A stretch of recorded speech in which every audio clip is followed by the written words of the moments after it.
কাকে বিয়ে করলেন সায়েদ আব্দুল্লাহ?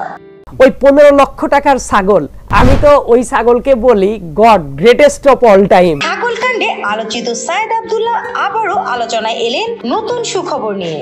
সম্প্রতি সোশ্যাল মিডিয়ায় তার শেরওয়ানি পরা ছবি এবং পাশে গোলাপি শাড়ি পরিহিত নববধূর ছবি ভাইরাল হয়েছে।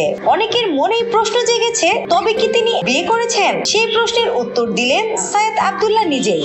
সায়েদ আব্দুল্লাহ গণমাধ্যমকে জানান, ঢাকা বিশ্ববিদ্যালয়ে পড়ার সময় থেকেই আমাদের মধ্যে পরিচয় এবং বন্ধুত্ব ছিল। আমরা একই বিভাগের সহপাঠী ছিলাম। পরে নিজেদের পছন্দ উভয় পরিবারের পছন্দের সঙ্গে মিলে যায়। তাদের সম্মতিতেই আমরা বিয়ে করি। গত বুধবার ঢাকায় উভয় পরিবারের উপস্থিতিতে বিয়ের অনুষ্ঠান সম্পন্ন হয়েছে। সায়েদ আব্দুল্লাহর স্ত্রী নুসরাত জাহান পেশায় একজন অ্যাডভোকেট। তিনি কর্পোরেট লয়ার হিসেবে কাজ করছেন। বিয়ের ছবি সোশ্যাল মিডিয়ায় ছড়িয়ে পড়ার পর থেকেই বন্ধু বান্ধব এবং অনুসারীরা নবদম্পতিকে অভিনন্দন জানাচ্ছেন। স্নিগ্ধা আখি, দৈনিক নতুন সময়, ঢাকা।